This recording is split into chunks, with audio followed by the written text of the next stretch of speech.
എന്തിനേയും എതിർക്കുന്നവർക്ക് പുതിയൊരു ആയുധം കിട്ടി. SIR, സ്പെഷ്യൽ ഇൻറ്റൻസീവ് റിവിഷൻ, തീവ്ര വോട്ടർ പട്ടിക പരിഷ്കരണം. ഇന്ത്യ ചരിത്രത്തിൽ ഇത് ആദ്യത്തെ ഒന്നുമല്ല.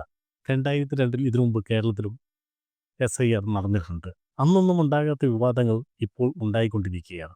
കഴിഞ്ഞ അടുത്ത കാലത്തായി ബീഹാറിൽ നടന്ന SIR സുപ്രീം കോടതി വരെ കയറിയിറങ്ങിയിട്ടും ആ വോട്ടർ പട്ടികയിലെ പരിഷ്കരണത്തെ സുപ്രീം കോടതിയും അംഗീകരിക്കുന്ന അവസ്ഥയാണ്. SIR കൊണ്ട് എന്താണ് ഉദ്ദേശിക്കുന്നത്?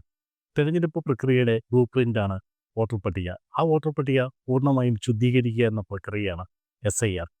സ്ഥലത്തില്ലാത്തവർ, രാജ്യത്തില്ലാത്തവർ, പൗരന്മാരല്ലാത്തവർ, ഇവരുടെ വോട്ടുകൾ മാറ്റപ്പെടുകയും മരിച്ചവരുടെയും ഇരട്ട വോട്ടുള്ളവരുടെയും വോട്ടുകൾ മാറ്റപ്പെടുകയും അങ്ങനെ ഈ വോട്ടർ പട്ടികയിൽ ഒരു ഫ്രഷ്, പൂർണ്ണ 100% ശുദ്ധീകരിച്ചൊരു വോട്ടർ പട്ടിക ബൂത്തിൽ വോട്ട് ചെയ്യാൻ ലഭിക്കുന്നൊരവസ്ഥയാണ് SIR കൊണ്ട് ഉദ്ദേശിക്കുന്നത്.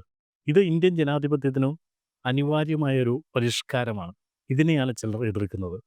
ഇത് 12 അടിസ്ഥാന രേഖകൾ കാണിച്ച് നമുക്ക് ഈ SIRൽ നമ്മുടെ പേരുകൾ രജിസ്റ്റർ ചെയ്യാം. 2002 വോട്ടർ പട്ടികയിൽ പേരുള്ള ആളെ സംബന്ധിച്ചായാൽ ഫോം മാത്രം പൂരിപ്പിച്ചു കൊടുത്താൽ മതി. ഇതൊക്കെ മനസ്സിലാക്കാതെ ഇതിനെ എതിർക്കുന്നത് തികച്ചും രാഷ്ട്രീയമാണ്.